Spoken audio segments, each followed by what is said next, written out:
Guys, Radhe Radhe. তো তোমাদেরকে দেওয়ার কথা নিয়ে চলে এসেছি মায়ের আরতির ভিডিও নিয়ে। তো চলো শুরু করা যাক।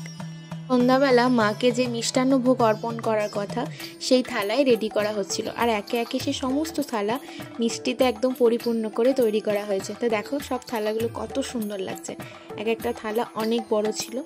আর এখানে যে জিজুর হাতটার মধ্যে দেখতে পাচ্ছ টিপটা, এটা জিজুদের সৌভাগ্য হয়েছে মাকে দেওয়ার, তো সেটাই দিয়ে আমাদের চেষ্টা চলছে ভিড় ঠেলে ভিতরে যাওয়ার। আর অনেক সৌভাগ্য নিয়ে মায়ের কাছে সত্যি আসতে পেরেছি, অনেক ভাগ্য করে এসেছি বলে মায়ের এত সামনে থেকে দর্শন পাচ্ছি। নিজের চোখকে জাস্ট বিশ্বাস হচ্ছিল না যে সত্যি কি আমি মায়ের সামনে দাঁড়িয়ে আছি, মায়ের সাজসজ্জা দেখছি। মানে সত্যি মায়ের যে এই পদ্ম ফুলের সাজটা জিজুরা ঠিক করেছিল, এই সাজটা মাকে সাজাবে, তো সেটাই ওরা নিজেদের মধ্যে পেরেছে। এটাই আমাদের অনেক সৌভাগ্য যে মাকে সাজাতে পেরেছে সবাই। তো মাকে দেখো টিপটা পরে কত সুন্দর লাগছে না। তার এই দেখো আমার সন্টু কিন্তু ভিতরে ঢুকে আছে, দেখেছো তো। তারপরে এক এক করে শুরু হয়ে গেল মায়ের আরতি করা। এরপর তোমরা দেখতে পাবে সেই দৃশ্য যা কিন্তু তোমরা চাইলেও সবসময় দেখতে পারবে না, কারণ তোমরা যদি দেখতে যাও তারাপীঠে মা তারার আরতি, তাহলে বাইরে যে বড় স্ক্রিনটা আছে সেখানে দেখতে পাবে। ভিতরে গিয়ে মায়ের কাছে গিয়ে আরতি কখনোই দেখতে পাবে না, যদি না তোমাদের ভাগ্যে থাকে। আর যদি ভাগ্যে থাকে অবশ্যই পাবে, কিন্তু তোমাদের ভাগ্যে থাকুক বা না থাকুক, আমি যখন তোমাদের কাছে আছি তোমাদের ভাগ্যে তো থাকতেই হবে। তাই তোমাদেরকেও আমি দেখিয়ে দিলাম মায়ের আরতি, তাও আবার সামনে থেকে।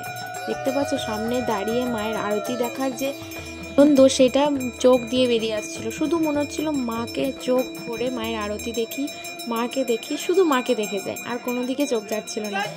এমনকি আমি ভিডিওটা করছিলাম শুধু তোমাদেরকে দর্শন করানোর জন্য, তোমাদেরকে দেখানোর জন্য। আমার ভিডিওটা করছিলাম ঠিকই বাঁ হাতে করে, আর ডান দিকে শুধু মুখ বাড়িয়ে মাকে দেখছিলাম। মনে হচ্ছিল আমি চোখ দিয়ে দেখবো, ফোন দিয়ে নয়। চোখের সামনে মায়ের এমন মানে অতুল্য দৃশ্য যে কি বলবো। তোমরা মায়ের আরতিটা শুধু দেখো আর মন ভরে মাকে দেখে মায়ের কাছে আশীর্বাদ নাও, মায়ের প্রণাম জানাও। আর তোমরা সবাই মনে মনে ইচ্ছা করো যেন তোমরাও সবাই আসতে পারো আর এরকম করে মায়ের দৃশ্য দেখতে পারো। বেশি কথা বলবো না, তোমরা মায়ের আরতিটা শুধু মন দিয়ে দেখো।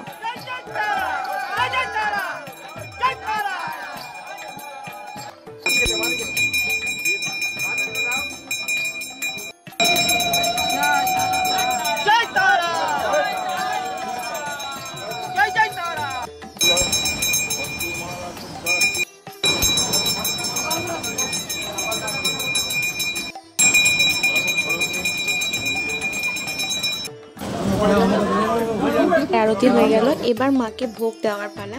তো সেটাই নিয়ে আমার জিজু দাঁড়িয়ে আছে, আর একে একে সবাই মাথায় নিয়ে দাঁড়িয়ে আছে মায়ের মিষ্টান্ন ভোগ।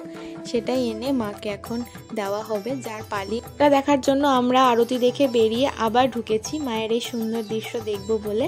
দেখো মাকে মিষ্টান্ন দেওয়া হচ্ছে, আর তারপরে সামনে থেকে দাঁড়িয়ে তোমাদেরকে মায়ের সাজটা দেখাবো একদম শেষে, সমস্ত কিছু হয়ে যাওয়ার পর। কত সুন্দর লাগছে না? জয় মিলে বলো জয় তারা।